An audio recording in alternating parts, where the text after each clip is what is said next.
The tile cracked under the swing of the sledgehammer, and Julia Hull stumbled back, choking on a cloud of dust. Her flashlight beam sliced through the haze, catching on something that made her blood run cold. Behind the bathroom wall of the old beach rental she'd bought 6 months ago in Kill Devil Hills, North Carolina, was a hidden space. Not a closet, not a crawl space, but a narrow, pitch-black void, maybe 4 feet deep. The air pouring out was damp, sour, like something had been rotting in there for decades. She steadied her grip on the flashlight, heart pounding, and leaned closer. The beam hit a shattered two-way mirror, its jagged edges glinting like teeth. Below it, a child's sneaker, caked in dust, lay next to a stretch of wooden paneling gouged with deep, frantic scratches. Fingernail marks. And then, carved into the wood, in shaky, desperate letters, "She's still here. Peter." Julia's voice cracked, barely above a whisper. She spun toward the open bathroom door, her sneakers squeaking on the chipped linoleum. "Peter, get in here now." Her husband, Peter, was in the living room, sorting through a pile of warped floorboards they'd ripped up earlier. His footsteps thumped closer, and he poked his head into the bathroom, his green Clemson sweatshirt streaked with grime. "What? You find more termite damage or holy shit?" His eyes locked on the gaping hole where the shower wall used to be. "What the hell is that?" "It's not termite damage," Julia said, her voice trembling. She aimed the flashlight deeper into the void. The scratches went all the way down, some so deep they splintered the wood. "It's a room, Peter. A hidden room." Peter stepped closer, his work boots crunching over broken tiles. He squinted into the darkness, then froze. "You hear that?" he whispered. Julia tilted her head. At first, nothing. Just the distant roar of the Atlantic Ocean beyond the dunes, the kind of white noise you got used to living on the Outer Banks. But then, faint, almost swallowed by the window, soft, rhythmic sound, like breathing. Slow, deliberate, coming from inside the wall. She whipped the flashlight around, her pulse hammering in her throat. "There's no one in there," she said, more to herself than to Peter, right? Peter didn't answer. He grabbed a crowbar from the toolbox on the sink and edged toward the hole. "Stay back, Jules. I'm gonna check it out." "No way." Julia grabbed his arm. "We're not playing horror movie heroes. We call the cops." Peter hesitated, then nodded. "Yeah, okay. But this is messed up. Who builds a secret room in a beach house?" Julia didn't have an answer. She fumbled for her phone, her hand shaking so bad she nearly dropped it. The screen lit up 2 bars, spotty service, typical for this stretch of Kill Devil Hills in early spring, before the tourists flooded in. She dialed 911, her eyes never leaving the hole in the wall. 911, what's your emergency? The operator's voice was calm, professional. "Hi, I'm at 114 Driftwood Lane," Julia said, her words tumbling out. "We were renovating our bathroom, and we found a hidden room behind the wall. There's stuff in there, scratches, a mirror, a shoe. It looks bad. Really bad." "Ma'am, are you in immediate danger?" the operator asked. Julia glanced at the void, the flashlight beam catching on those carved words again. "She's still here." "I don't know," she whispered. "Just send someone, please." 40 minutes later, the house was crawling with cops. Blue lights flashed across the dunes, painting the weathered cedar siding of the rental in eerie pulses. Detective Ruben Rivera, a broad-shouldered man in his 50s with graying hair tied back in a stubby ponytail, stood in the bathroom, hands on his hips.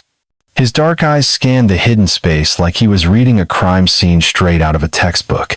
2 uniformed officers were already taping off the area, while a forensic tech in a Tyvek suit snapped photos, the camera flash bouncing off the broken mirror. Rivera knelt by the hole, his flashlight sweeping over the scratches. "This ain't no storage closet," he muttered.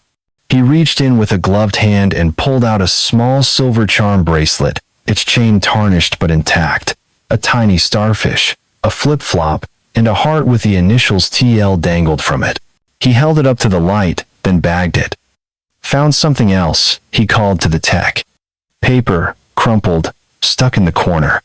The tech, a young woman with a tight bun, retrieved the scrap. She unfolded it carefully, her face paling. "Detective, you need to see this." Rivera took the paper. It was yellowed, brittle, the ink faded but legible. In hurried, shaky handwriting, it read, "If I die, don't trust him." No signature, no date. Just those 6 words, jagged and raw. Julia stood just outside the bathroom, arms crossed, her paint-stained hoodie doing little to stop the chill creeping up her spine. Peter was beside her, his jaw tight. "What did they find?" she asked, her voice barely audible over the hum of the forensic team's equipment. Rivera stepped out, holding the bagged bracelet and paper. "You two know anything about the history of this place?" he asked, his tone clipped, like he was sizing them up. Julia shook her head. "We bought it at a bankruptcy auction last fall. The listing said it was a fixer-upper, needed TLC. No one mentioned this." She gestured toward the hole. "What's that bracelet? And the paper?" Rivera didn't answer right away. He studied her, then Peter, his eyes heavy with suspicion. "This might tie to a cold case," he said finally. "Teresa and Daniel Langdon, married couple, vanished from this house in '97. No trace, no bodies. Car was still in the driveway, luggage in the bedroom, shower running. Only thing missing was a bathroom mirror." Julia's stomach twisted. "You think this is their stuff?" "Possible," Rivera said. He held up the bagged bracelet. "This was mentioned in the original report. Teresa Langdon wore it the night they disappeared. Initials match." He paused, his gaze flicking back to the hole. "Those scratches, though, they're fresh. Wood splintered, not weathered. Someone was in there, and not 27 years ago." Peter ran a hand through his dusty hair. "Wait, you're saying someone was trapped in there recently?" Rivera didn't blink. "I'm saying we got a problem. This house just became a crime scene." The next few hours were a blur. Julia and Peter were shuffled to the living room, where a uniformed officer took their statements. Outside, the wind picked up, rattling the windows and carrying the sharp tang of salt and marsh decay. Julia kept glancing at the bathroom door, now sealed with yellow tape. The words carved in the wood burned in her mind. "She's still here. Who was she? Teresa? Someone else?" Rivera reappeared, his face grim. "We're sending the bracelet and paper to the lab for DNA and handwriting analysis. Found something else in the basement, too." He held up a plastic evidence bag containing a small, leather-bound journal, its pages swollen with damp. Dated 1978. Mentions this house. Line in it says, "This place eats souls.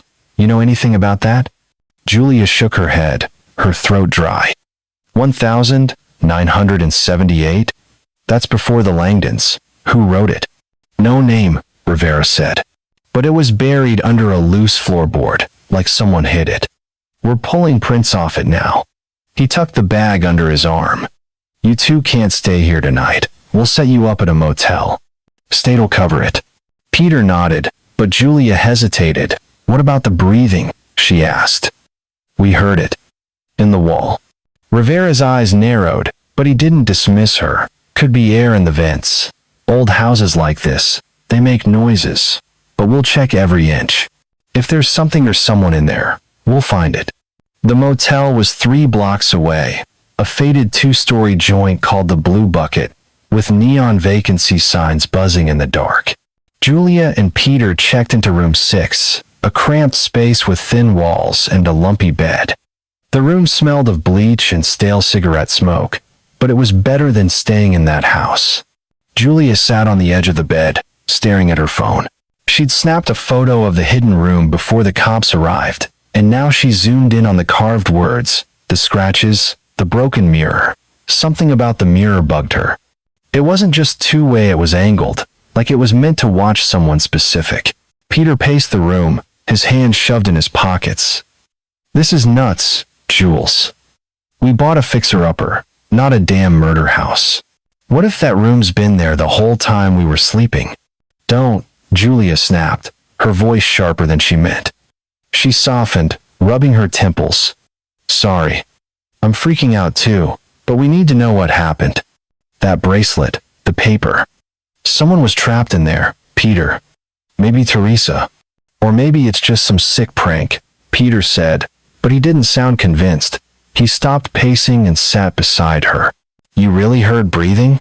She nodded, her skin prickling at the memory. It wasn't the wind, it was deliberate. Like someone was right there, watching us. Peter swore under his breath. Okay, tomorrow we talk to the realtor. Someone's got to know why this place was such a steal. Bankruptcy auction, my ass. Julia didn't reply. She was still staring at her phone, at the photo of the mirror. In the corner of the image, barely noticeable, was a smudge. She zoomed in closer, her breath catching. It wasn't a smudge, it was a face blurry, pale, with dark, hollow eyes, pressed against the glass from the other side. She dropped the phone, her hands trembling. Jules? Peter grabbed her shoulder. What's wrong? She pointed at the phone, her voice barely a whisper. Look. Peter picked it up, his face draining of color. What the hell? That can't be real. He swiped through the other photos, but the face was only in that one. We need to show Rivera. Julia nodded, but her eyes were locked on the bathroom door across the motel room. The light inside flickered, just for a second, and she swore she heard it again, that soft, rhythmic breathing. She stood, her legs shaky, and crossed to the door. Peter, you hear that? He frowned, following her. Hear what? She pushed the door open. The bathroom was empty, just a chipped sink, a flickering fluorescent bulb, and a vent above the mirror. But the vent cover was loose, rattling faintly in the draft. Julia climbed onto the edge of the tub, her heart racing, and tugged at the cover. It popped off with a metallic clank, revealing a dusty duct. Tucked just inside, barely visible, was a small cassette tape, its label faded but legible. Don't look in the mirror at midnight. Peter, Julia whispered, holding the tape. This was in our room. He stared at it, his jaw tight. That's not possible. Who put it there? Julia didn't answer.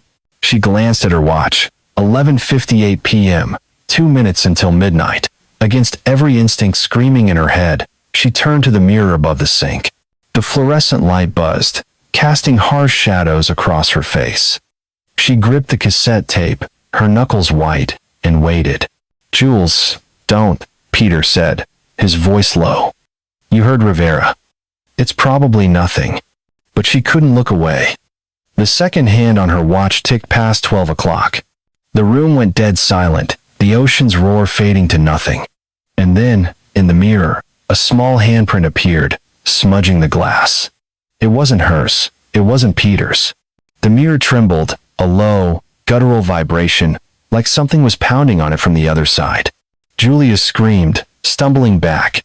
The bathroom light snapped off, plunging them into darkness. From the vent above, the breathing started again, louder, closer, and this time, it wasn't just air. It was a whisper, soft and chilling. You're not supposed to find me. Julia Hull couldn't shake the whisper from the motel bathroom vent. It clung to her like damp salt air, seeping into her bones as she sat on the lumpy motel bed, clutching the dusty cassette tape. The words "Don't look in the mirror at midnight" stared up from the faded label, written in shaky ink. Peter was pacing again, his sneakers squeaking on the worn carpet of room 6 at the Blue Bucket Motel. Outside, the Atlantic growled, its waves crashing against the dunes of Kill Devil Hills, North Carolina. The neon vacancy sign buzzed, casting a sickly pink glow through the thin curtains. Jules, we need to give that tape to Rivera, Peter said, his voice tight. This isn't a game. That handprint, the whispering, it's freaking me out.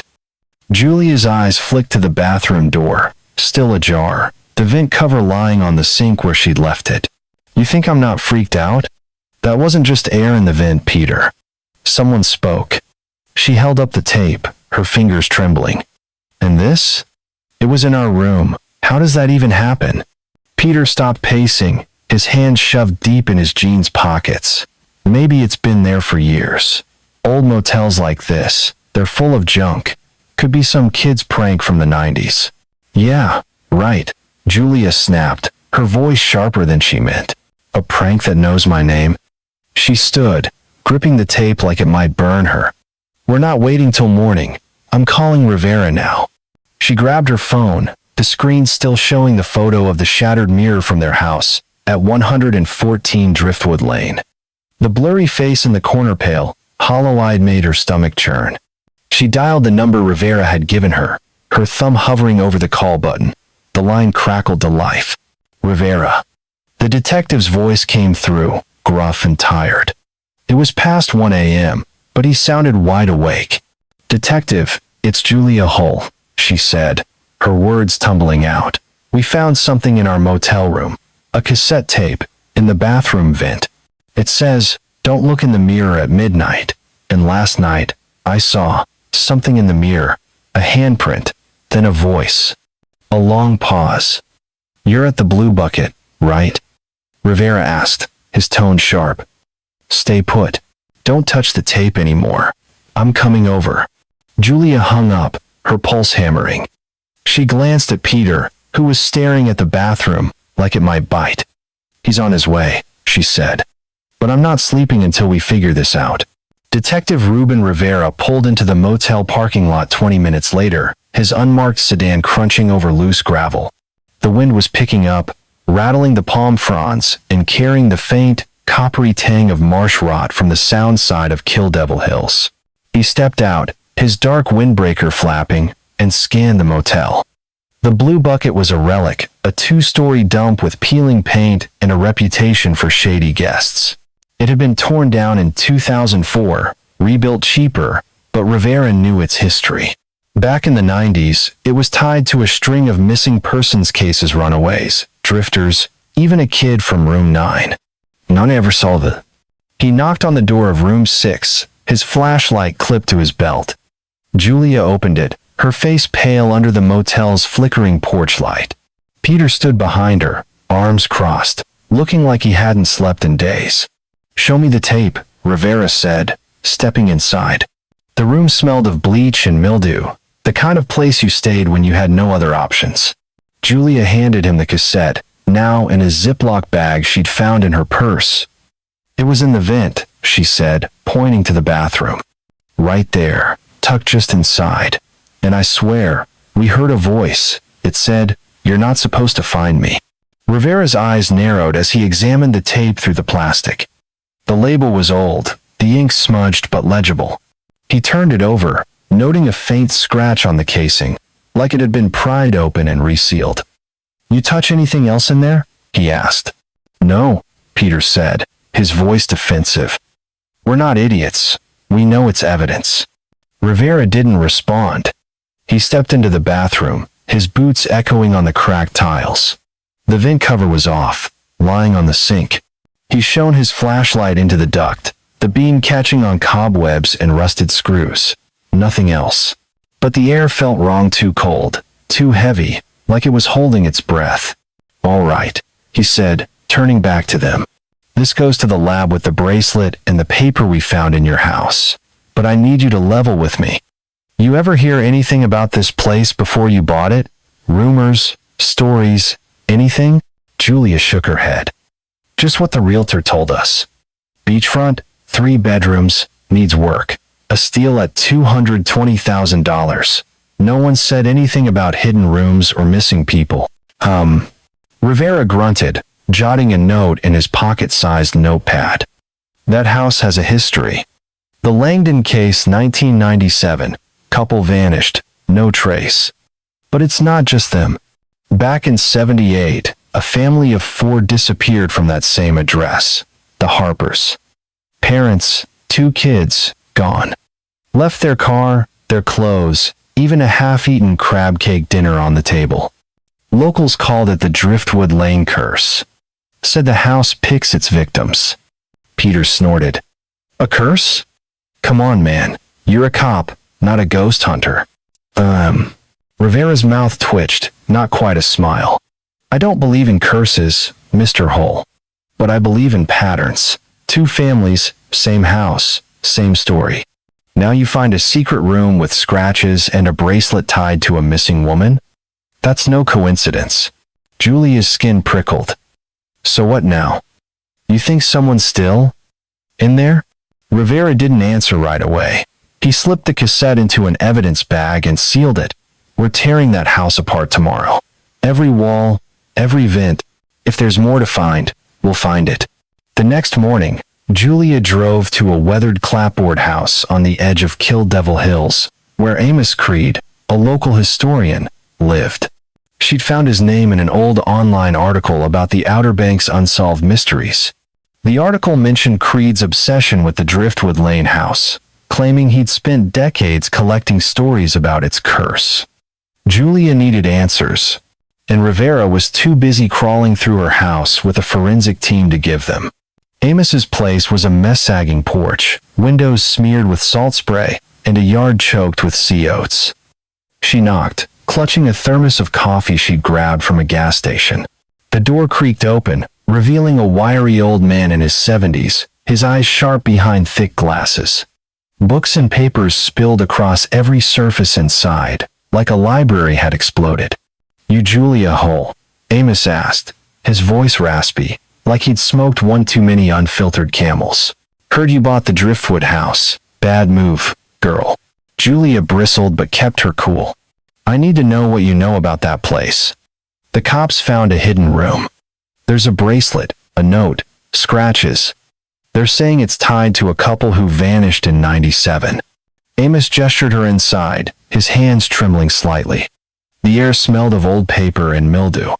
He sank into a sagging recliner, pointing her to a rickety chair. "The Langdons, yeah. Teresa and Daniel. But they weren't the first. The Harper 78, whole family, poof gone. No bodies, no trace. Locals said the house ate them." Julia leaned forward, her coffee forgotten. "Ate them? What does that even mean?" Amos's eyes flicked to a stack of yellowed newspapers on the coffee table. "It's not just a house, it's a trap. Built to hold people, break them down. I got records, building permits, old police reports. The place was renovated in '76 by a guy named Gregory Kell. Real quiet type, worked for Cape Shore Property. After the Harpers vanished, he disappeared too. No forwarding address, no nothing." Julia's stomach twisted.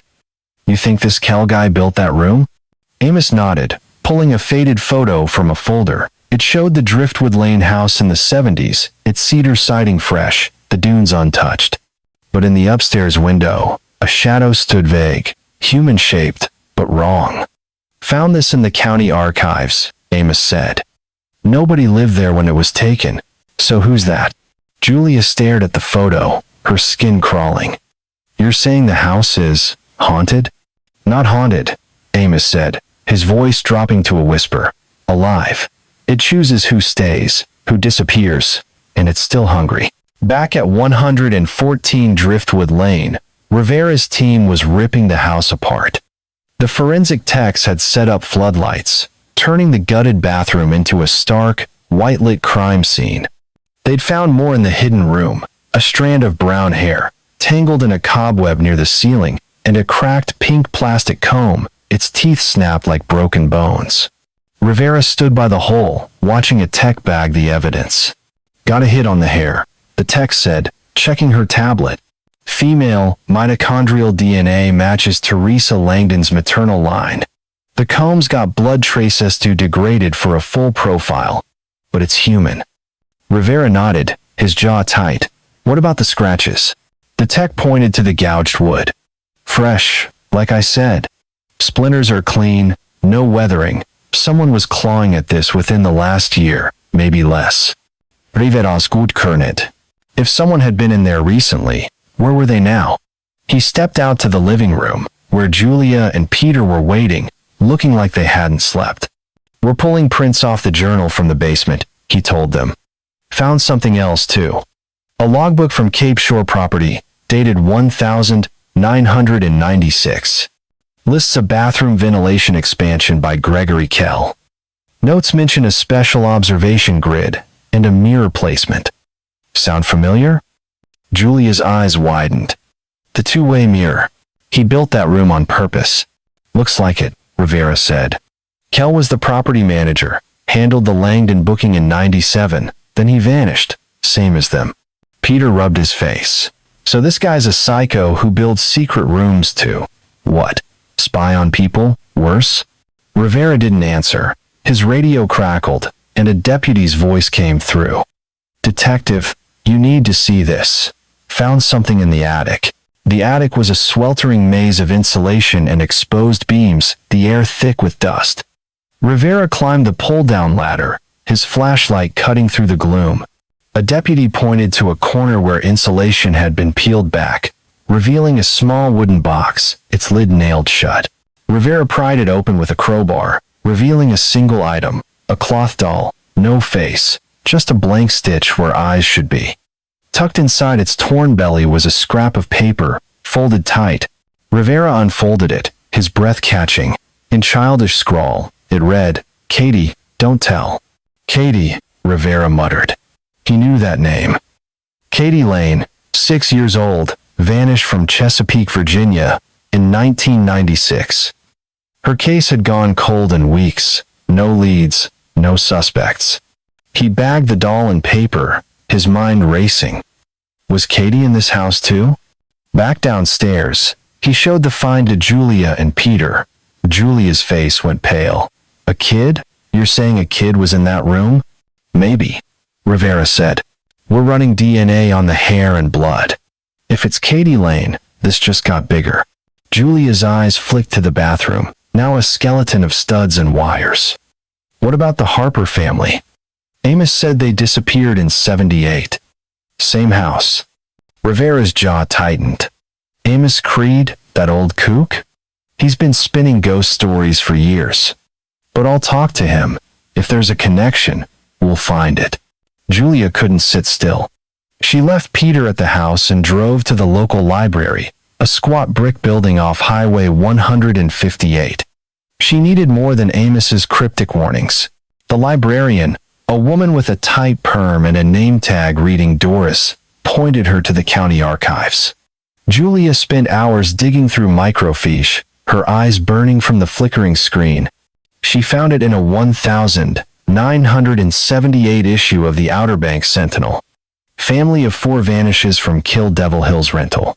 The article described the Harpers John, Mary, and their kids, Sarah and Timigon, without a trace. Their car, a rusted Ford Pinto, was still in the driveway. A photo showed the dining table, set with plates of crab cakes and corn, untouched. One line stopped her cold. A neighbor reported hearing singing, like a child's lullaby, coming from the house the night before the disappearance. Julia's mind flashed to the cassette tape, The Whisper in the Vent. She kept scrolling, finding a blurry photo of the house. In the upstairs window, a shadow stood, just like the one Amos showed her. No face, no details, just a shape that didn't belong. She was about to shut off the machine when a young woman appeared beside her, maybe 20, with dark hair and eyes that seemed too old for her face. "You're Julia, right?" the woman said, her voice soft but direct. "I'm Lila. I know about your house." Julia froze, her hand still on the microfiche reader. "How do you know my name?" Lila smiled, but it didn't reach her eyes. "I've been watching the news. That house on Driftwood Lane's not what you think." She slid a folded piece of paper across the table. Julia opened it, her breath catching. It was a sketch of a girl in a pink room, staring into a mirror. Below it, in neat handwriting, "My mom told me to find you." "Who's your mom?" Julia asked, her voice shaking. Lila leaned closer, her voice barely a whisper. Her name was Tess. She lived in that house. And she's still trying to tell you something. That evening, Rivera tracked down Delilah Boone, the housekeeper who'd cleaned the Driftwood Lane house in 1997. She lived in a small apartment in Kitty Hawk, her walls lined with faded photos and Reader's Digest back issues. Delilah was 60 now, her hands gnarled from years of scrubbing floors, but her eyes were sharp. "You're here about the shower house," Delilah said, before Rivera could sit down. "That's what we called it. Shower was running when I found the Langdon stuff. Like it was left on for someone." Rivera pulled out his notepad. "You found the scene, the 18th of August, 1997, right?" "Monday," Delilah said, her voice steady. I knew something was wrong the second I stepped inside. Too quiet. AC was off, no radio, nothing. But the shower was going, steam everywhere, and it smelled like bleach, like someone tried to scrub something clean. Rivera scribbled a note. You told the cops you heard singing. Delilah nodded, her hands twisting in her lap. A lullaby, faint, coming from the bathroom wall. I told Deputy Lane, but he said I was imagining things, said young couples run off all the time. But you don't leave your car, your wallet, your life. She hesitated, then reached into a drawer and pulled out a small cloth doll, identical to the one from the attic. Found this in the house, same day. Kept it, felt wrong to throw it away. Rivera took the doll, his pulse quickening. Anything else you remember? Anything about the walls? Delilah's eyes flicked to the window. The bathroom wall sounded hollow when I leaned on it to clean the tiles. I told Lane. He said it was bad insulation. She gave a bitter laugh. Bad insulation doesn't sing. Back at the house, the forensic team was still working under floodlights. Rivera stood in the living room, staring at the taped-off bathroom. The air felt heavier now, like the house was holding its breath. His radio crackled again. Detective, we got something under the living room floorboards, a tech called. Rivera jogged over, his boots thudding on the bare subfloor. The techs had pried up a section of wood, revealing a hidden compartment about 3 feet by 2. Inside, a rusted metal box, locked tight. Rivera broke it open with a crowbar, his hands steady but his gut churning. The box held a dozen Polaroid photos, faded but clear. Teresa Langdon, wrist-bound, eyes hollow, sitting on a dirty mattress in a pink-walled room. Next to her, a child maybe 6, dark hair, clutching a faceless doll. And on the back of one photo, in red ink, she's not ready. Need a replacement. Rivera's blood ran cold. He turned to the tech. Bag these. Priority for prints and DNA. He stepped back, his flashlight sweeping the room. The walls seemed to loom closer, the shadows sharper. Then he heard it 3 slow knocks, coming from the wall behind him. He froze, his hand on his gun. 3 more knocks, deliberate, echoing. Anyone there? He called, his voice steady but his heart pounding. No answer. Just silence, thick and suffocating. He grabbed a sledgehammer from the tech's kit and swung, splintering the drywall. Dust exploded, and the team shouted, but Rivera kept going, tearing through the plaster until a new void appeared in narrow, dark space, barely 2 feet wide. His flashlight beam hit something at the bottom, a child's shoe, pink, covered in dust, and a single word scratched into the wood beside it, out. Detective Ruben Rivera stood frozen in the gutted living room of 114 Driftwood Lane, the sledgehammer still in his hand.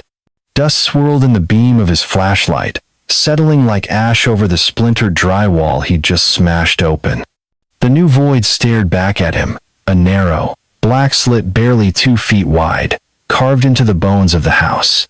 At its base, a child's pink sneaker lay tilted against the wood, its laces frayed, its sole worn smooth.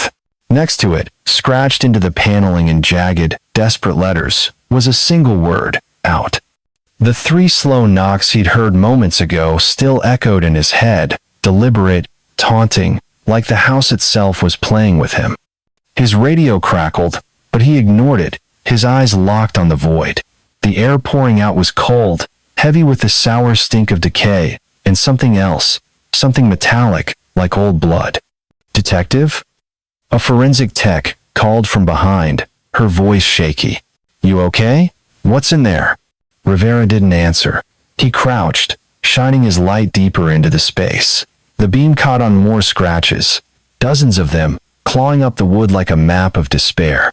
At the far end, barely visible, was a glint of metallo-rusted hinge, maybe a trapdoor. His gut twisted.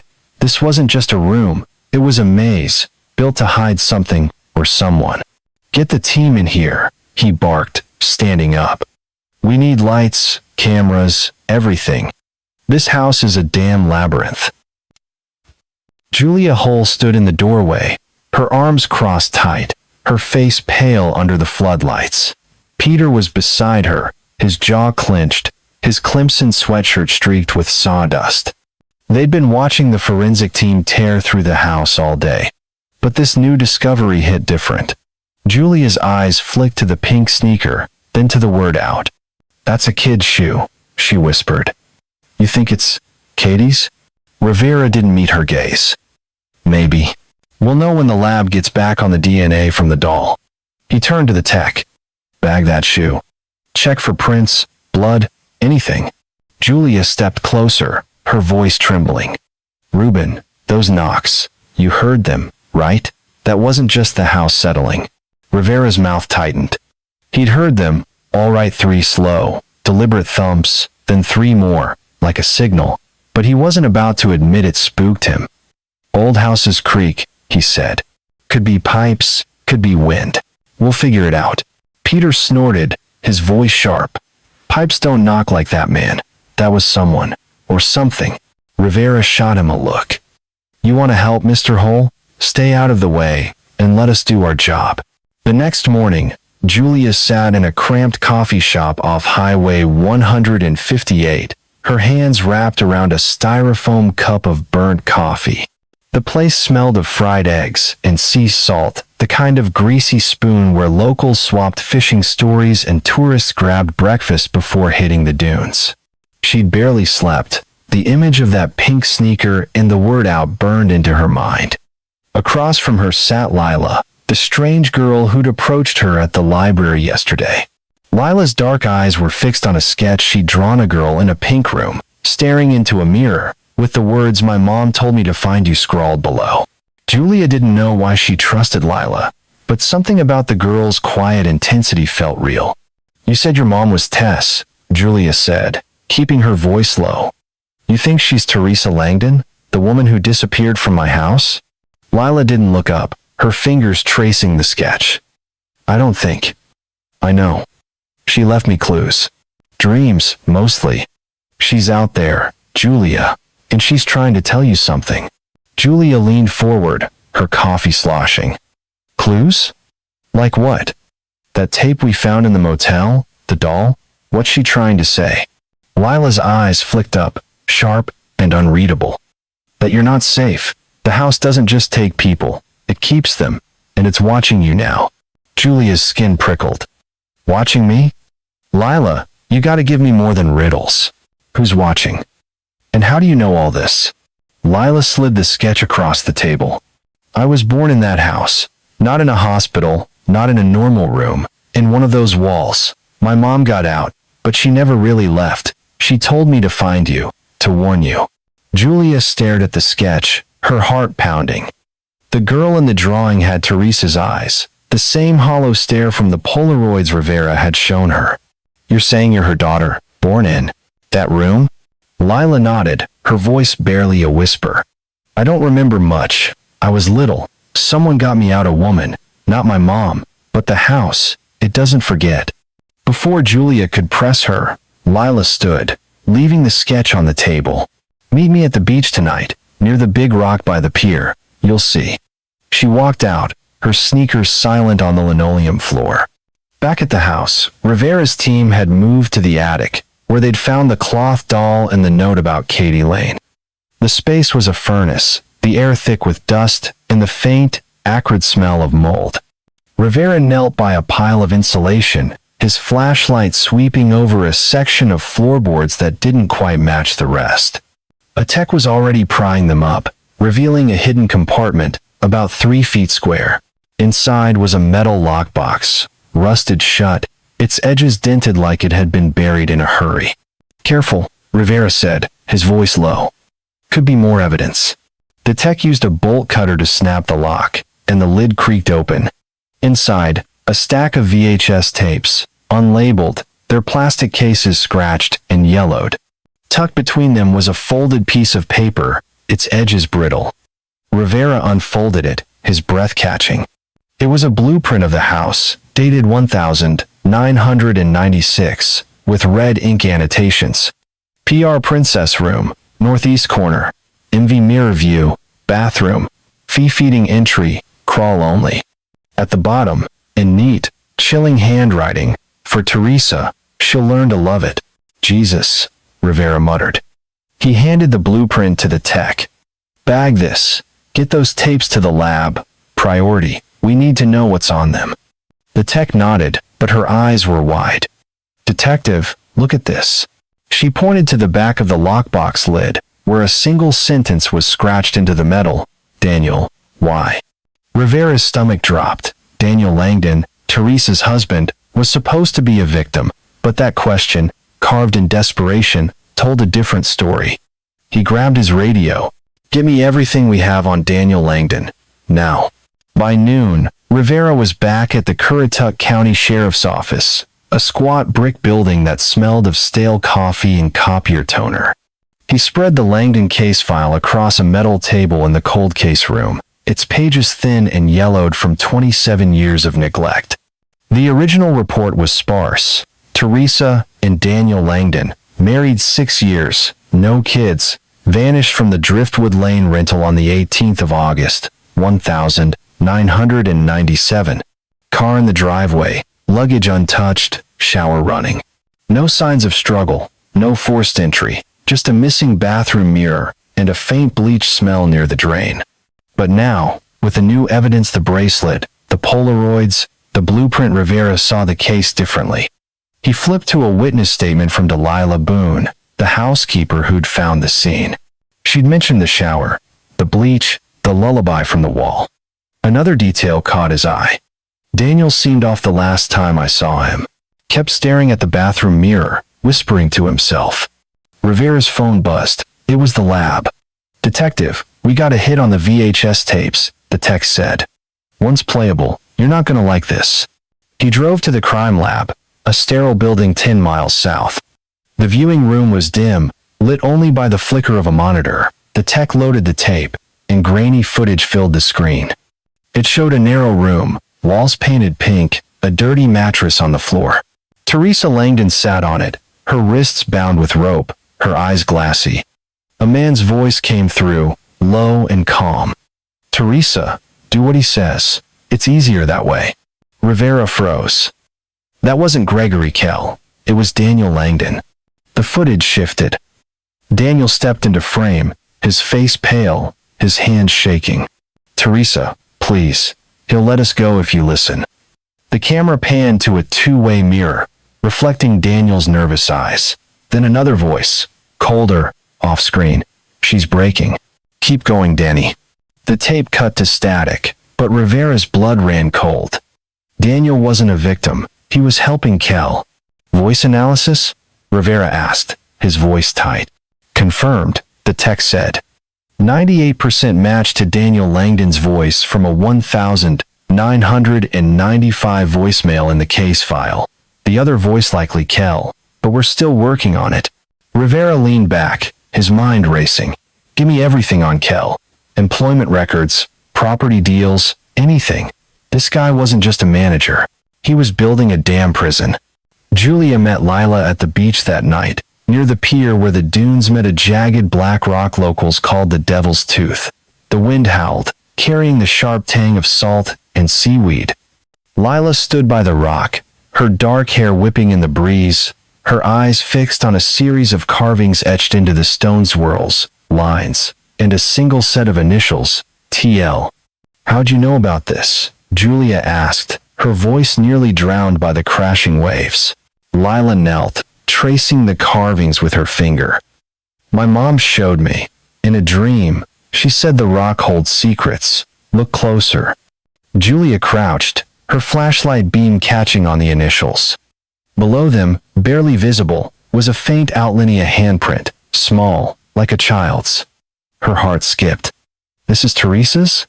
Lila nodded. She left it for me, so I'd know she was here, but there's more. She pointed to a cluster of smaller carvings, like a code. She wasn't alone. Someone helped her. Julia's phone buzzed. It was Rivera. Julia, you need to get back to the house, he said, his voice urgent. We found a tape. It's Daniel. He wasn't a victim. He was working with Kell. Julia's breath caught. What? No, that's impossible. He was her husband. We've got proof. Rivera said. His voice, on tape, telling Teresa to obey. We're digging deeper, but you need to see this. Julia hung up, her hands shaking. She turned to Lila, who was staring at the rock, her face unreadable. Lila, did your mom ever mention Daniel? Did she say what he did? Lila's eyes darkened. She said he betrayed her, but she also said he tried to fix it. He didn't get the chance. At the house, Rivera showed Julia and Peter the VHS footage. The grainy image of Teresa, bound and broken, made Julia's stomach churn. Daniel's voice, pleading and then cold, was worse. When the tape ended, Julia felt sick. He helped that monster, she whispered. How could he do that to her? Rivera's face was grim. We don't know the whole story. Maybe Kel forced him, broke him down. But there's more. We found another blueprint in Kel's files, from Cape Shore property. It mentions a princess room and a feeding entry. This house was designed to trap people. Peter slammed his fist on the table. So what now? You're saying this guy's still out there, building more of these death traps? Rivera didn't answer. His radio crackled again. Detective, we got something in the bathroom. A tech called. You need to see this now. Rivera led Julia and Peter to the gutted bathroom, where the team had torn out another section of wall. Behind it was a narrow tunnel, maybe 26 feet long, lined with soundproofing foam and reinforced beams. At the end, a sliding panel, barely visible, led to the princess room, the pink-walled cell from the Polaroids. But on the panel, scratched deep into the wood, was a message, Daniel, why? Rivera's flashlight swept the tunnel, catching on something metallic, a knife, its blade crusted with dried blood. He bagged it, his hand steady but his pulse racing. Run prints on this, he told the tech. Priority. Julia stared at the tunnel, her voice barely audible. That's where they kept her, Teresa. Maybe Katie, too. Rivera nodded, his eyes fixed on the knife. And someone didn't want her to leave. That night, Julia couldn't sleep. She sat in the motel room, the sketch from Lila on the bed beside her. The girl in the pink room, the mirror, the words, my mom told me to find you. She opened her laptop, pulling up old news articles about the Langdons. One headline caught her eye. Local contractor declines, comment on disappearance. The article quoted Gregory Kell, property manager for Cape Shore, saying, people come to the Outer Banks to disappear. Some do it better than others. Phew. She froze, her heart pounding. Kell wasn't just involved, he was proud of it. She was about to call Rivera when her phone buzzed with a text from an unknown number. Check the attic. He left something for you. Julia's blood ran cold. She grabbed Peter, who was half asleep on the couch. Peter, wake up. Someone just texted me about the house. He sat up, bleary-eyed. What? Who? I don't know, she said, showing him the message, but we're going back, now. And? They drove to Driftwood Lane, the house looming under the moonlight, its windows dark behind yellow police tape. Rivera was already there, his sedan parked crooked in the driveway. He met them at the door, his face grim. You got a text too? He asked, holding up his phone, the same message. Check the attic. Julia's knees went weak. What the hell's going on, Ruben?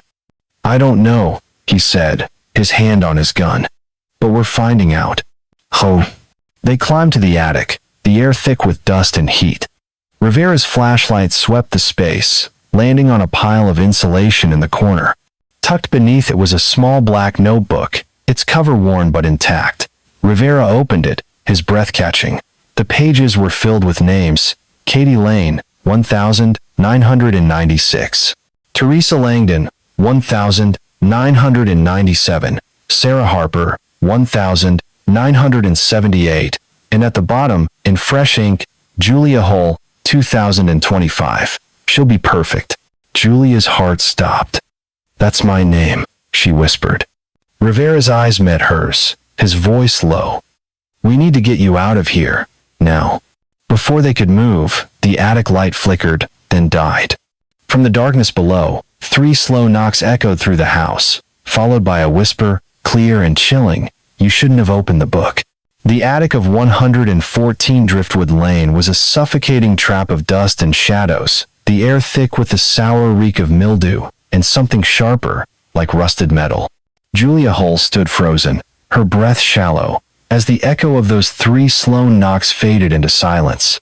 The black notebook in Detective Ruben Rivera's gloved hands felt like a live grenade, its final page burning with her name in fresh ink.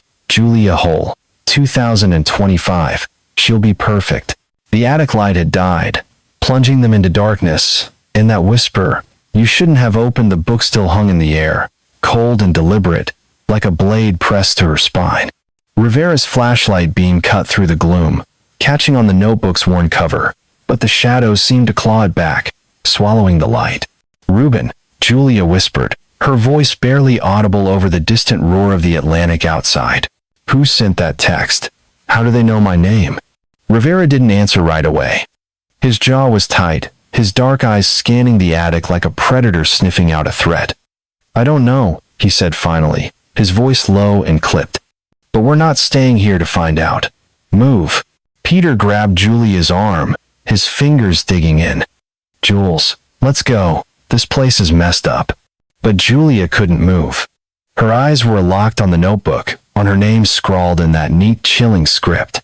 "That's not just a threat," she said, her voice shaking. "Someone's watching us. Right now." Rivera stuffed the notebook into an evidence bag and gestured toward the attic ladder. "Out, both of you. This house is a crime scene, and I'm not taking chances." They descended into the living room, where the forensic team was still working under harsh floodlights. The gutted walls loomed like a skeleton, exposed beams and wires dangling like veins. Julia's sneakers crunched on broken drywall as she followed Rivera to the front door, but she stopped short when she heard it again, 3 slow knocks, this time from the bathroom. She spun around, her heart hammering. "You heard that, right?" she asked, her eyes wide. Rivera nodded, his hand already on his gun. "Stay here." He signaled to a tech, a wiry guy with a buzz cut, and moved toward the bathroom, his flashlight sweeping the shadows. The knocks came again, slower, heavier, like a fist on wood. Julia's stomach twisted. She wanted to run, but her feet felt glued to the floor. Rivera reached the bathroom, where the team had uncovered a narrow tunnel behind the wall, a 26-foot stretch of soundproofed horror leading to the pink-walled princess room from the Polaroids. He shone his light into the tunnel, the beam catching on a sliding panel at the far end. The knocks were coming from there. He edged forward, his boots silent on the damp wood, and pushed the panel.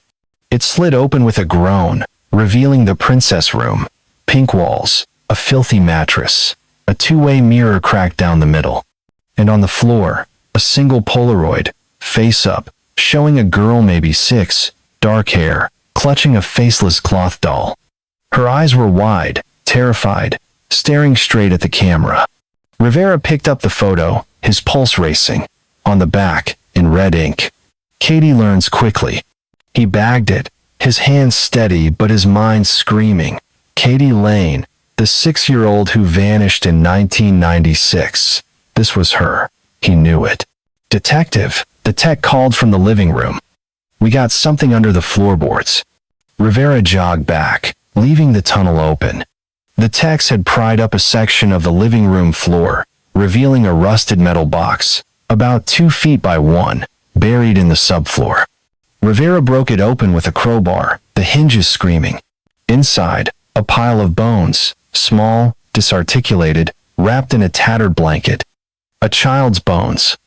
Next to them, a cassette tape, its label scratched, but legible. "Katie, say the rhyme." Julia, standing behind Peter, covered her mouth. "Oh my God," she whispered. "That's her, isn't it? Katie Lane?" Rivera didn't answer. He handed the tape to the tech. "Get this to the lab. DNA on the bones, priority." He turned to Julia, his face grim. "If this is Katie, we're not just dealing with a cold case.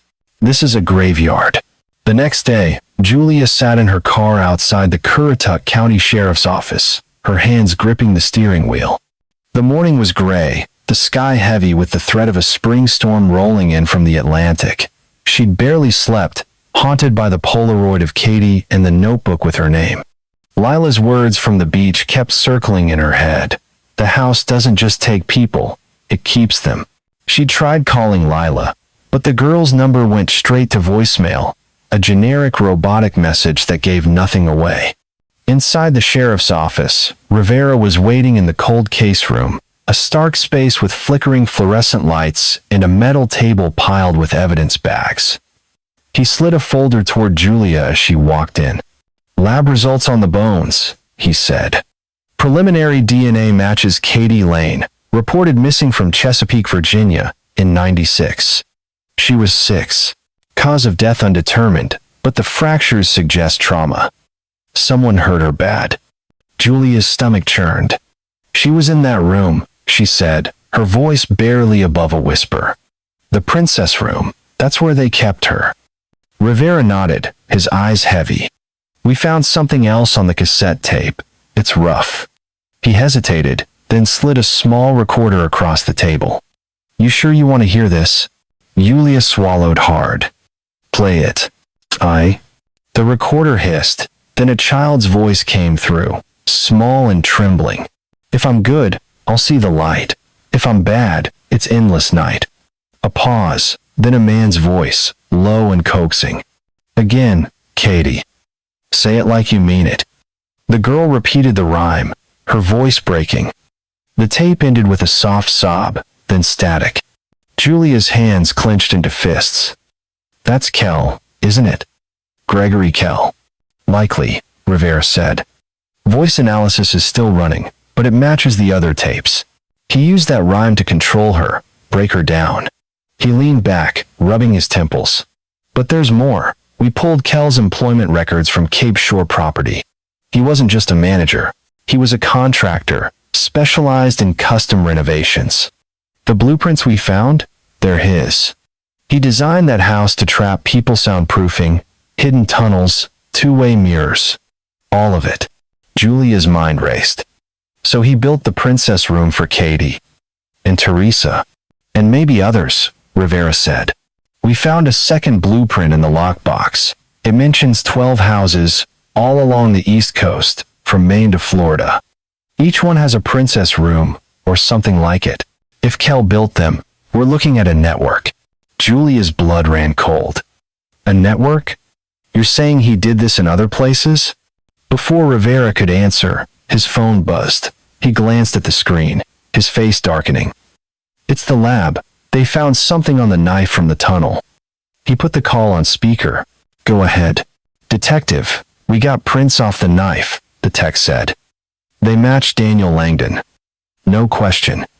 Julia's heart stopped. "Daniel? He used that knife?" Rivera's jaw tightened. "Thanks," he told the tech, hanging up. He turned to Julia. "We need to talk about Daniel. That VHS we found, the one where he's talking to Teresa? It's not just him helping Kell. We think he might have hurt her, or tried to stop her from escaping." Julia shook her head, her voice rising. "No way. He was her husband. He loved her. Why would he do that?"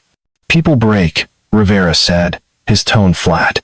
"Kell was good at that, twisting people, turning them against each other. The tape shows Daniel pleading with Teresa, then laughing with Kell. Something changed him." Julia's eyes burned with tears. "So what? You're saying he killed her?" "I'm saying we don't know," Rivera said. "But that knife, those prints, it's not looking good."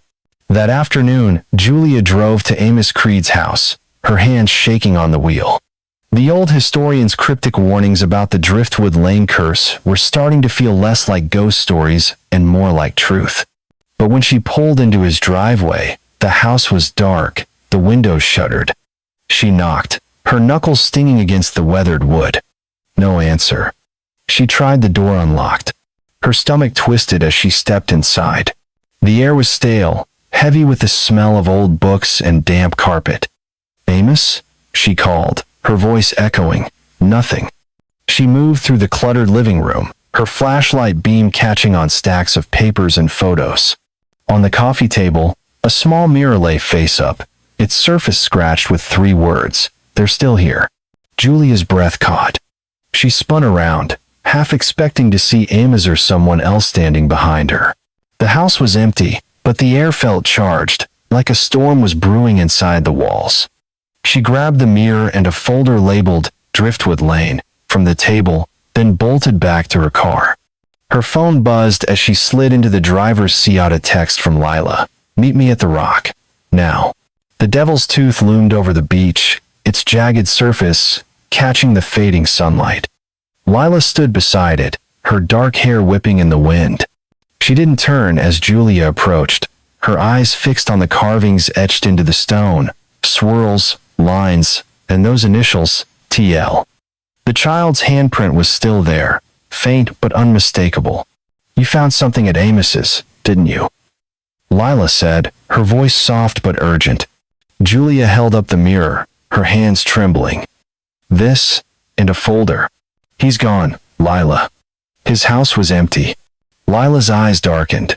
He knew too much. The house doesn't like that. Julia's patience snapped. "Stop with the riddles. You keep saying the house, like it's alive. Tell me what you know about my mom, about Teresa, about all of this." Lila turned, her face pale. "I told you, I was born in that house. My mom Tess got out, but she left pieces of herself behind. She told me in dreams to find you, to stop it. The house, Kel, all of it. Thrive." Julia's head spun. "You're saying you're Teresa's daughter?" Lila nodded, pulling a silver charm bracelet from her pocket identical to the one from the hidden room, with a starfish, a flip-flop, and a heart-engraved TL. "She gave me this. Said it was her promise to keep me safe." Julia stared at the bracelet, her heart pounding. "How do I know you're telling the truth?" Lila didn't answer. Instead, she knelt by the rock and dug into the sand, pulling out a small, sealed plastic bag. Inside was a folded note, its edges yellowed, but intact. She handed it to Julia. "Read it." Julia opened the note, her hands shaking, in hurried, desperate handwriting. "If anyone finds this, my name is Teresa Langdon. I'm still alive, but not for long. He's watching me. Don't trust Daniel. He's not himself anymore." Julia's knees buckled. "She wrote this after they disappeared?" Lila nodded. "She escaped. But she's still running." Back at the sheriff's office, Rivera was piecing together a bigger picture. The lab had analyzed the VHS tapes from the attic, and one revealed a chilling new detail. The footage showed Kel in the princess room, adjusting a camera, his face gaunt but focused. Behind him, a second man stood in the shadows, his voice low and commanding. "She's not ready," the man said. "Find another. We need perfection." Rivera froze. That wasn't Daniel. It was someone else Kel answered to. He replayed the tape, catching a glimpse of the man's hand, a ring with a strange symbol, a circle with a slash through it. He'd seen that symbol before, in an old case file about a cult in Virginia, tied to missing women in the 80s. He called the FBI, reaching Dr. Lorna Heck, a profiler who'd worked the cult case. "Ruben," she said over the phone, her voice sharp. "That symbol, it's linked to a group called the Watchers. They operated in the shadows, targeting vulnerable people, breaking them down psychologically. If Kel was involved, he wasn't the mastermind. He was a builder, following orders." Rivera's gut churned. "You're saying there's someone above him?" "Exactly," Heck said. "We never caught the leader. They called him the Observer. If he's still active, your case just got a lot bigger." That night, Julia drove back to the house, the folder from Amos's place on the passenger seat. She'd skimmed it, a collection of newspaper clippings, permits, and a handwritten note from Amos. "The house is a machine. It doesn't just hide people, it changes them." She parked in the driveway, the house looming under the storm clouds, its windows dark behind police tape. Rivera was inside, directing the team as they scanned the tunnel with ground-penetrating radar. "Anything new?" Julia asked, stepping into the living room. Rivera pointed to the tunnel. "We found a knife with Daniel's prints. And this." He held up a new Polaroid, showing Teresa on the mattress, her eyes closed, a tray of food beside her, peanut butter, apple slices, a bottle of water. On the back, in red ink, "She still resists. Might need a replacement." Julia's stomach twisted. Replacement? For what? Rivera's face was grim. We don't know yet, but the blueprints mention other houses. Kel wasn't working alone. There's someone else, someone bigger. Before Julia could respond, a tech shouted from the tunnel. Detective, you need to see this.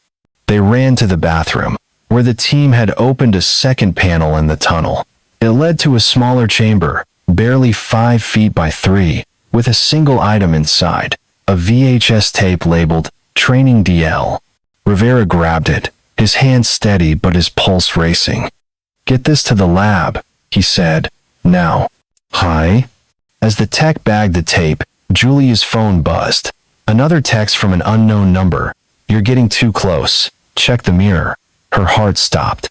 She looked at the cracked two-way mirror on the floor, its surface glinting under the floodlights. Against every instinct, she stepped closer, her breath fogging the glass. For a moment, nothing. Then the mirror trembled, a low vibration, like something was pounding from the other side. A face appeared pale, distorted, with hollow eyes. Not Teresa. Not Katie. Someone else, mouthing a single word. Run. Julia screamed, stumbling back. The lights flickered, then died, plunging the house into darkness. From the tunnel, a slow, deliberate knock echoed 3 times, then 3 more. And then, a voice, low and chilling. You can't stop what's already started. The darkness in the Driftwood Lane house was absolute. A suffocating void that swallowed the floodlights' hum and left only the echo of that chilling whisper. You can't stop what's already started.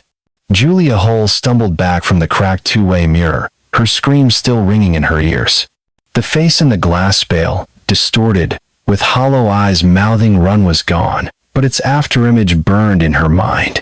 Detective Ruben Rivera grabbed her arm, his grip iron tight, pulling her toward the living room of 114 Driftwood Lane. The air was thick with dust and the sharp, coppery tang of old blood, the house's exposed beams looming like a predator's ribs. Peter, her husband, was right behind, his face pale, his breath ragged. Move, Rivera barked, his flashlight slicing through the gloom. We're getting out, now. Iton. Julia's legs felt like jelly, but she ran, her sneakers crunching over shattered drywall. The 3 slow knocks from the tunnel echoed again, deliberate, mocking, like the house was laughing. Ruben, that wasn't human. She gasped, her voice breaking. That face, it wasn't Teresa or Katie. Rivera didn't look back. Doesn't matter. We're not staying to find out. He shoved open the front door, the salty wind of Kill Devil Hills whipping in from the dunes.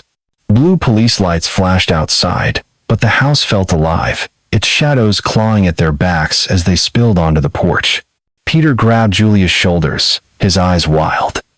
Jules, what the hell was that? You saw it right, in the mirror? I saw it, she whispered, her hands trembling. She clutched the folder she'd taken from Amos Creed's house, its edges crumpled. And the knocks. Someone's in there, or something. Rivera's radio crackled. Detective, we got a problem. A tech's voice came through, panicked. The tunnel, it's not empty. There's movement on the thermal, something shifting in there. Rivera's jaw tightened. He turned to Julia and Peter. Stay here. Do not go back inside. He drew his gun and headed back toward the house, signaling 2 uniformed officers to follow. Julia's phone buzzed in her pocket, the vibration making her jump. She pulled it out, her heart pounding. Another text from an unknown number. You saw her. She's not done with you. Attached was a grainy photo of the princess room, the pink walls barely visible in the dark. On the mattress, a shadowy figure sat, head tilted, staring straight at the camera. Peter, Julia said, her voice barely audible. Look at this. He grabbed the phone, his face draining of color. That's the room. How did someone take this? The house is sealed. 9. Before Julia could answer, a scream tore through the night, not from the house, but from the dunes. A figure stumbled into view, illuminated by the police lights. It was Lila, the strange girl who claimed to be Teresa's daughter, her dark hair tangled, her eyes wide with terror. She collapsed in the sand, gasping, "He's coming. He knows you found the tape." Julia ran to her, dropping to her knees. "Lila, who's coming?" Lila's hand shook as she grabbed Julia's wrist. "The observer. He's watching. Always watching." Rivera didn't wait for backup. He stormed back into the house, his flashlight beam cutting through the darkness. The tunnel's entrance gaped like a mouth, the air inside cold and heavy. He edged forward, his gun raised, the thermal scanner in his other hand pulsing read something warm, alive, moving deeper in the maze. The techs trailed behind, their faces pale under their Tyvek suits. "Stay sharp," Rivera muttered, his voice low. "Whatever's in here, it's not friendly." The tunnel was narrow, barely wide enough for his shoulders, the soundproofing foam muffling every step. His flashlight caught on more scratches, deep and frantic, some crusted with dried blood. At the end, the sliding panel to the princess room was still open, the pink walls glowing faintly under his light. But something was different. The mattress was shifted, like someone had dragged it. And on the floor, a fresh mark of handprint, smeared in what looked like wet paint, or blood. "Detective," a tech called, pointing to the two-way mirror. Its surface was fogged, condensation dripping down the glass. Rivera stepped closer, his breath catching. In the center, etched with a fingertip, was a single word: help. He spun around, sweeping the room with his gun. "Who's there?" he shouted. No answer, just the faint drip of water from somewhere deep in the walls. His radio crackled again. "Rivera, we got a hit on the VHS tape," the lab tech's voice said. "It's labeled Training DL. You need to see this now." "Send it to my phone," Rivera said, his eyes never leaving the mirror. "And get a team down here. We're not alone." Julia helped Lila to her feet, the girl's hands cold and trembling. They stood by the dunes, the police lights casting long shadows across the sand. Peter hovered nearby, his phone still clutched in his hand, the photo of the princess room burning into his retinas. "Lila, you gotta explain," Julia said, her voice sharp. "Who's the observer? And why's he after me?" Lila's eyes darted toward the house, her voice barely a whisper. "He's the one who told Kel what to do. My mom, she escaped him, but he never stopped looking. He knows you're digging, Julia. He knows you found her name." Julia's stomach twisted. "Teresa? You're saying she's alive?" Lila nodded, pulling a small silver charm bracelet from her pocket, the same one with the starfish, flip-flop, and heart-engraved TL. "She gave me this when I was little. Said it was her promise to keep me safe, but she told me in dreams find you, warn you. The observer doesn't let people go." "One." Peter stepped closer, his voice shaking. "Dreams? Lila, you're not making sense. And who sent this photo? Someone's screwing with us." Lila didn't answer. She pointed to the rock by the pier, the devil's tooth, its carvings glinting in the moonlight. "She left something there, for you." Julia hesitated, then ran to the rock, her flashlight beam sweeping over the carvings. The child's handprint was still there, etched into the stone, but now she saw something new, a small, sealed plastic bag tucked into a crevice. She pried it out, her hands shaking, and tore it open. Inside was a folded note, its edges yellowed but intact. In hurried, desperate handwriting, "My name is Teresa Langdon. I'm alive, but not free. He's watching through the walls. Don't trust Daniel. He's his now." Julia's knees buckled. "She wrote this," she whispered, "after they disappeared." "One." Lila nodded, her eyes wet. "She got out, but she's still running, and he's still hunting." At the sheriff's office, Rivera watched the Training DL tape on a secure laptop, his jaw tight. The footage was grainy, but unmistakable. Daniel Langdon stood in the princess room, his face pale, his hands trembling as he adjusted a camera. Teresa sat on the mattress, her wrists bound, her eyes dull with exhaustion. Daniel's voice came through, low and broken. "Teresa, just do what he says. It's the only way." Another voice, colder, off-screen. "She's breaking. Danny, keep going. She'll learn." Whine. The camera shifted, catching Daniel's reflection in the two-way mirror. His eyes were hollow, his mouth twitching like he was fighting something inside. Then, a flash of movement, a knife in his hand, the same one Rivera had found in the tunnel. Daniel raised it, his voice shaking. "I'm sorry, Teresa, I didn't want this." The tape cut to static, but Rivera's blood ran cold. He called Dr. Lorna Heck, the FBI profiler, his voice urgent. "Lorna, I need everything you've got on the Watchers. The Tappy, it's not just Kel. There's someone else, someone giving orders." Heck's voice was grim over the phone. "The Observer. He's the shadow behind the Watchers. We never got a name, but he's meticulous, obsessive. Kel was his architect, building these houses to trap and condition victims. The symbol you saw, the circle with a slash, it's their mark. We've linked it to at least 10 missing persons cases from Maine to Florida." Rivera's stomach churned. 10? You're saying there are more houses like this? "At least 12, based on Kel's blueprints," Heck said. "Each one's a psychological prison, soundproofed rooms, two-way mirrors, hidden cameras. The Observer picks the targets, Kel builds the cages. But Daniel's involvement, that's new. He might have been coerced, turned into a tool." Rivera hung up, his mind racing. He pulled up the case file, flipping to a 1,997 rental contract for the Driftwood Lane house. A note at the bottom, in pencil, extended 3 days. Paid in cash, confirmed by phone. The number traced to a payphone at the old Blue Bucket Motel, demolished in 2004. Someone had wanted the Langdons to stay longer. Someone who knew they'd never leave.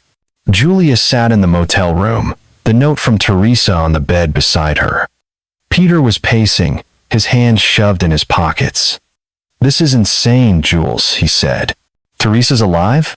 And some cult leaders after you because you found a notebook? We need to get out of here now." Julia shook her head, her voice firm. "I'm not running, Peter. Not until I know what happened to her, to Katie, to all of them." Her phone buzzed again. Another text from the unknown number. "You're in too deep. Check the vent."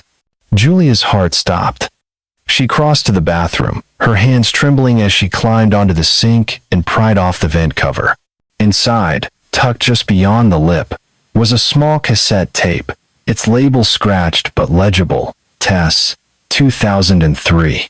"Peter," she called, her voice shaking. "Get Rivera. Now." Rivera arrived at the Blue Bucket Motel within 20 minutes, his sedan screeching into the parking lot. Julia handed him the tape, her hands still trembling. "It was in the vent," she said, "just like the last one." Rivera bagged it, his face grim. "This is getting out of hand. Someone's playing games, and I don't like it." He called the lab, ordering an immediate analysis. "Run everything, prints, audio, anything you can get off this." Back at the crime lab, the tape was loaded into a recorder.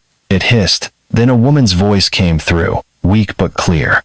"My name is Tess Rainier. I got out, but he's still looking. If you find this, don't stop. There are others. Other houses." A pause, then a sob. "I'm sorry, Lila. I couldn't take you with me." Julia's eyes burned with tears. "That's her, Teresa. She's alive." Rivera nodded, his jaw tight.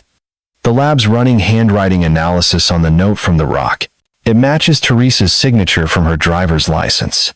She was alive in 2003, at least. Maybe still is." Peter slammed his fist on the table. "Then where is she? And who's sending these tapes? This is some sick mind game." Rivera's phone buzzed before he could answer.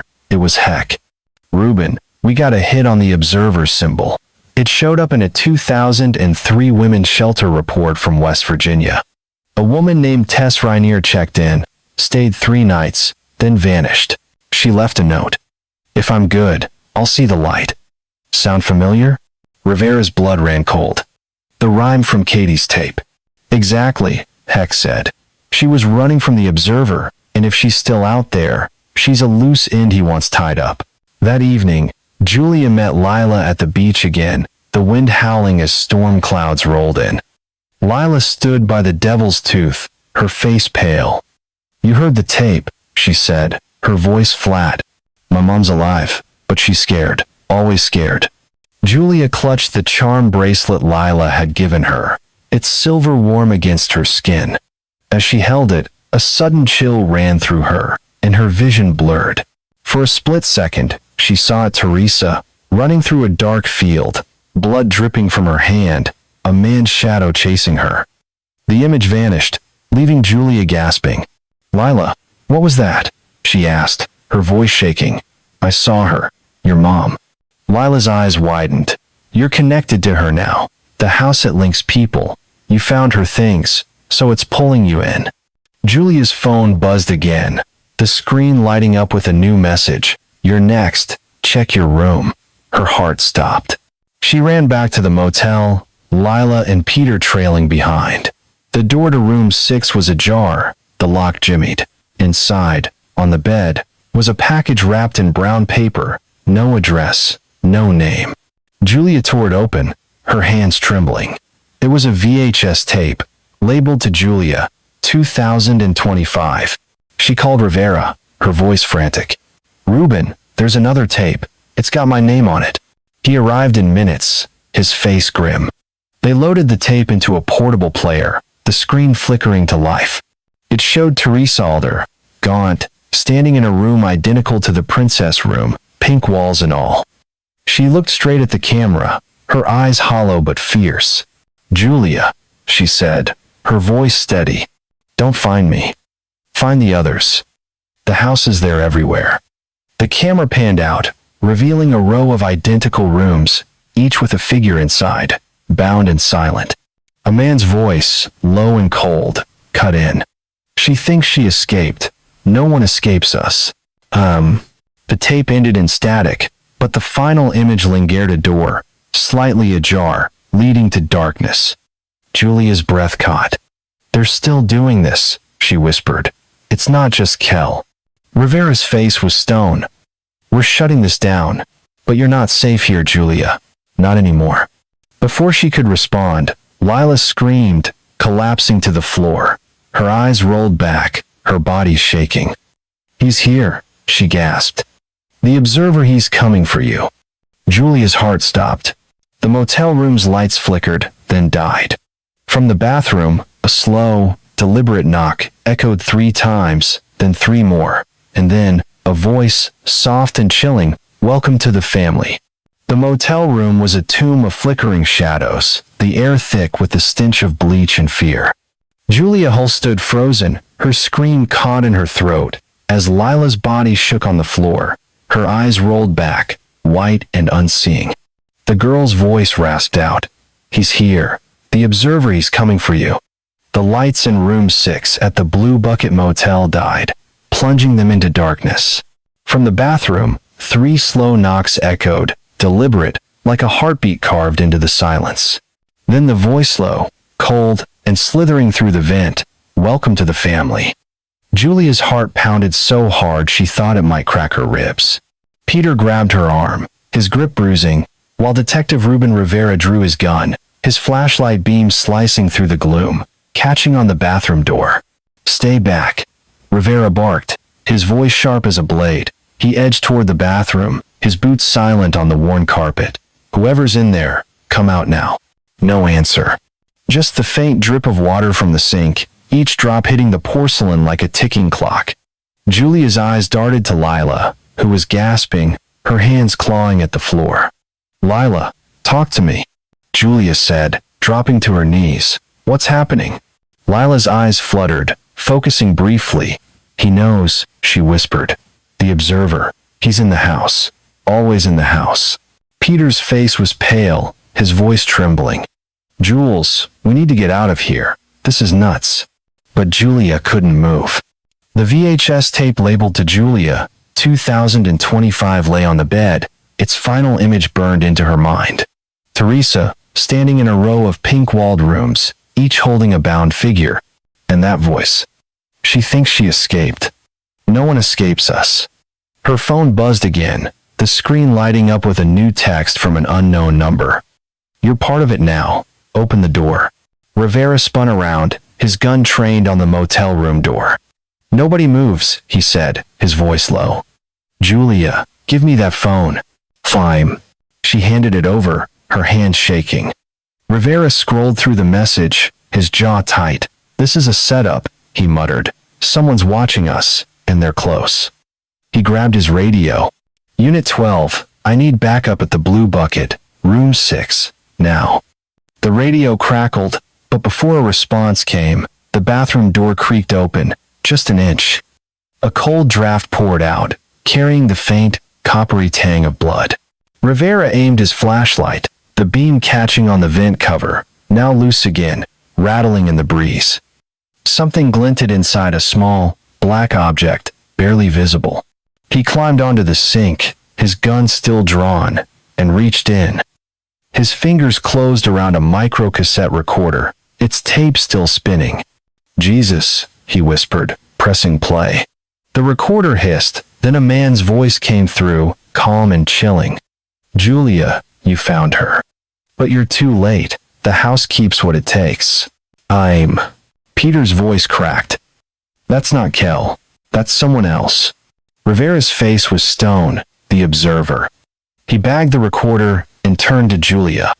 We're moving you to a safe house. This ends tonight. The safe house was a squat, gray bungalow 10 miles inland, surrounded by marsh grass and silence.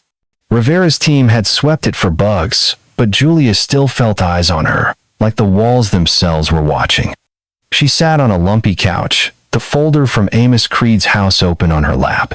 The clippings inside told a story of disappearances stretching back to the 1970s. Families, drifters, kids, all tied to Driftwood Lane. One note, in Amos's shaky handwriting, sent a chill down her spine. The house is a machine. It doesn't just hide people, it changes them. Lila sat across from her, her face pale but calm now, the bracelet with TL clutched in her hand. He's not just one person, she said, her voice soft. The observer, it's a title. Someone always takes his place. Julia's stomach twisted. You're saying there's more than one? Lila nodded. My mom told me. In her dreams. She escaped, but they never stopped looking, and now they want you. Peter paced the room, his hands shoved in his pockets. This is crazy, Jules. We're not cops. We can't fight some cult. Let Rivera handle it. Julia's eyes burned with tears. I can't walk away, Peter. Not after seeing her. Teresa. She's out there, and she's trying to tell us something. Rivera stepped in, his windbreaker damp from the storm brewing outside. We got a hit on the training DL tape, he said, his voice grim. It's Daniel Langdon, no question. He's not just helping Kelly's active. There's footage of him feeding Teresa through a vent, talking to her like she's a prisoner. But there's a second clip. He's trying to open a panel in the tunnel, whispering, I'm sorry, Teresa, I'll get you out. Julia's breath caught. So he betrayed her, then tried to save her? Maybe, Rivera said. Or he was playing both sides. The knife we found? Blood on it matches Teresa's DNA. Daniel might have hurt her, or he was stopped before he could help her. Peter slammed his fist on the wall. This is insane. Why is this observer guy targeting us? We just bought a damn house. Rivera's eyes darkened. Because you found the notebook, Kel's list. Your name's on it, Julia. That makes you a target. At the crime lab, Rivera met with Dr. Lorna Heck, the FBI profiler, in a sterile room that smelled of antiseptic and coffee. The To Julia 2025 tape was playing on a monitor, Teresa's voice echoing, Don't find me, find the others. Heck paused the tape, her face grim. This is bigger than we thought, she said. The observer isn't just one man. It's a network. Kel was their builder, but the observer is the brain. We've tracked similar setup hidden rooms, psychological conditioning in 12 houses across the East Coast. Each one's tied to missing persons cases, all unsolved. Rivera's jaw tightened. And Teresa? She's alive? Heck nodded.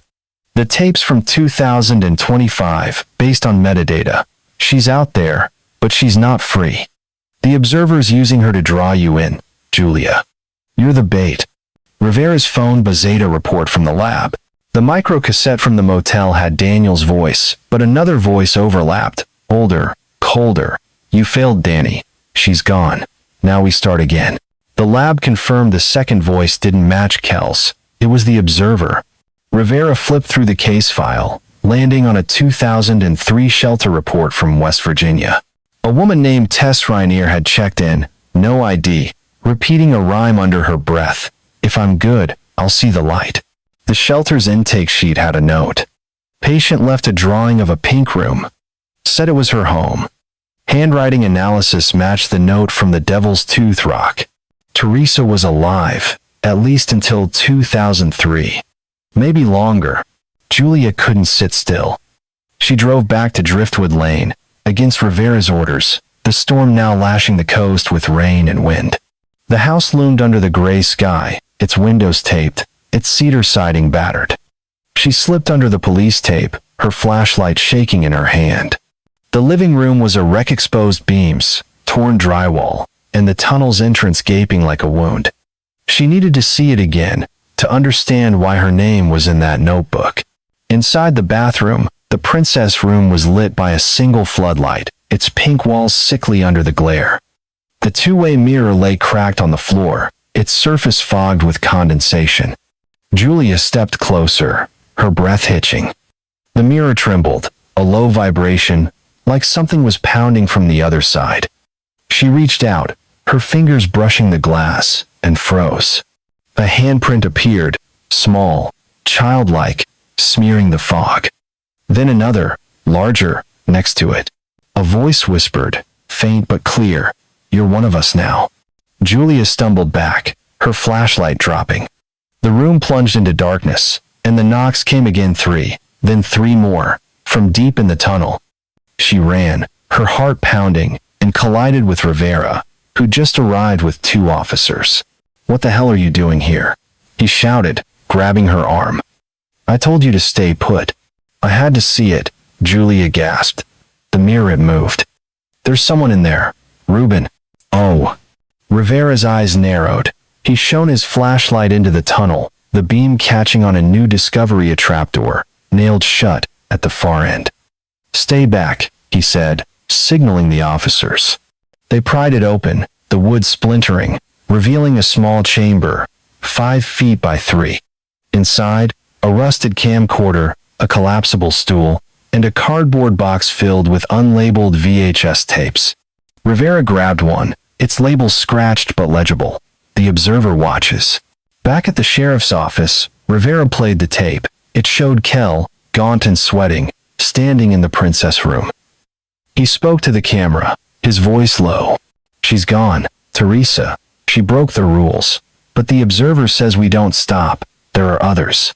The camera panned to a man in the shadows, his face hidden, wearing a ring with a circle and a slash.